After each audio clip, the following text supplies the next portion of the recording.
What would you do for love? The man I love was trying to topple a dictator, and then he went to jail for it. So I did what any loyal wife would do. I ran in his place. I have no interest in politics.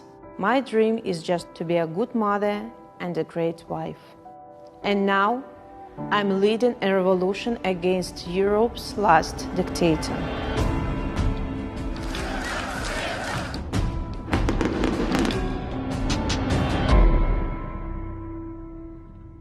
My name is Svetlana Tikhanovskaya and I'm from Belarus. We are run by a dictator, Alexander Lukashenko. He's an oppressive tyrant who has been in power for 26 years. Europe's closest equivalent to North Korea. Accused of human rights abuses, stifling dissent, and running sham elections. A lot of people who disagree with him just disappeared. The president had ordered his assassination. DW News has spoken with a man who says that he was a member of the death squads. When COVID came, he asked, "Do you see this COVID around?" I don't see it, so it doesn't exist. Belarus has one of Europe's highest per capita infection rates. Thousands of people died because of it. И надо не только руки мыть, но, наверное, и в день 40-50 грамм в пересчете на чистый спирт травить этот вирус. Our president doesn't respect his people at all. My husband went around the country just talking to usual people, asking how they were living. Невыносимо жизнь становится. Никто не может ничего не купить, ни мебель, никакой зарплаты. He was touched by ordinary people who didn't have good conditions for working. 400 людей покончило жизнь самоубийством. Это нет хорошей жизни, они идут на веревку. And it became so important for him. Почему это происходит? Почему чиновники делают каким лучше, а не как лучше для людей? He was showing all these videos on his YouTube channel, Country for Life. His subscribers started to ask him to run for presidency because he knew all the problems from inside. Я, Сергей Тихановский, белорусский предприниматель и блогер, заявляю о своем намерении участвовать в президентской кампании в качестве кандидата в президенты. I was sitting at home with my children and I was worrying about him. Authorities knew that he will be a serious opponent for Mr. Lukashenko, and he was jailed. So I collected documents for myself and brought these documents to Election Commission. At that moment, I didn't think about country. Maybe it sounds, wrong, but at that moment, I was thinking only about my husband, to support him. But I was sure that they know who I was, and they will never allow me to be registered. And it was a great surprise when they did. I'm sure that they did this just to laugh at me. They were sure that people will never vote for a woman, for unknown person, for housewife. We went around Belarus. I've never talked to such amount of people. I was afraid that I will forget all the words.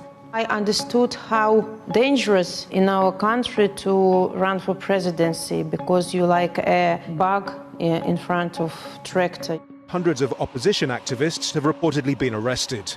Among them, the president's main challengers. I understood that I'm not ready to lead the country because I'm not an economist, I'm not a politician. So I promised that I will be president no more than half a year just to organize new elections. That's it. Честные, абсолютно прозрачные выборы с теми кандидатами, которых на этом этапе не допустили. During all this election campaign, I had a lot of moments when I wanted to step away because I was frightened. У нас Конституция не под женщину. I got a telephone call from an unknown person who told me that if I continue to run this campaign, I will be jailed and my children will be put in orphanage. And the next city, it was Minsk. About 60,000 people came.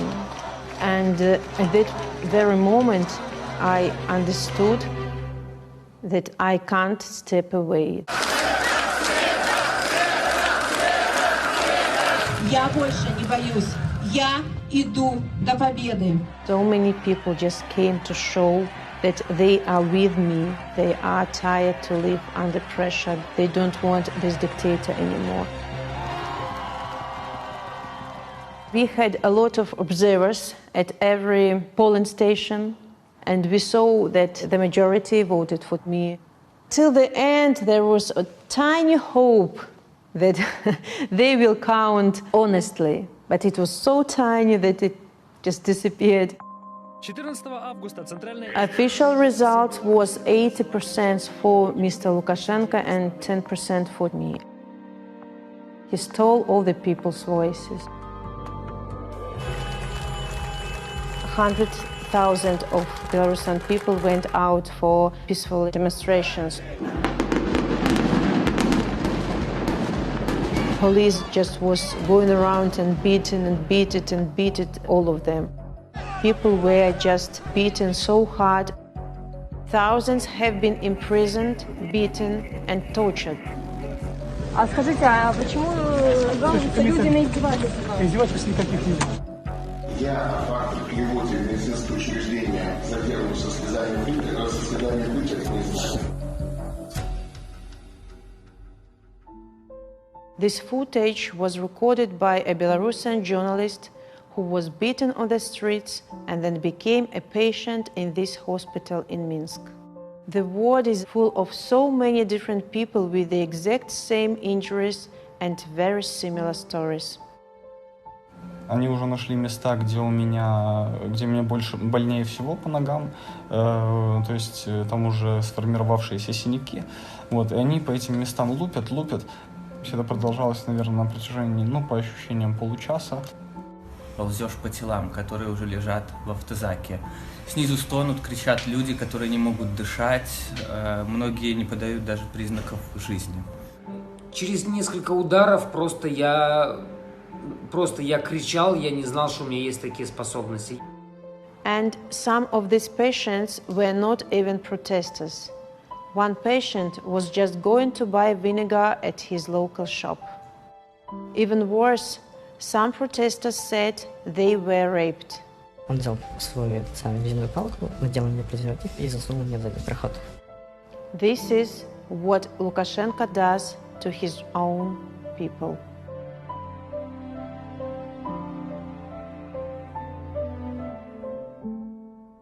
After the elections, I had to leave Belarus. Belarusian opposition leader has been filmed speaking under duress. Tikhanovskaya was forced to flee the country. At that moment, I had to think about family, about husband. I was ready to step away because it was difficult to accept this violence, so I really was ready to give up.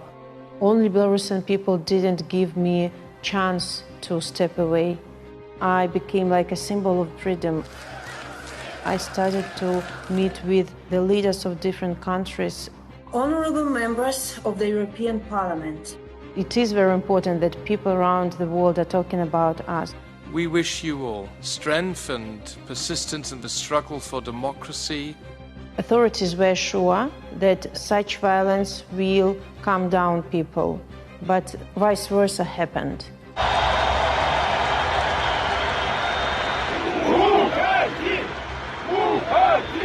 There are people of different professions, of different ages. Пока вы меня не убьете, других выборов не будет. Застрелись, офицер! Old people usually is considered to be electorate of Mr. Lukashenko, but at last they understood. Even those people who were still apolitical. Workers who work in factories, they are usually apolitical. They started strikes. It's unbelievable for Belarus.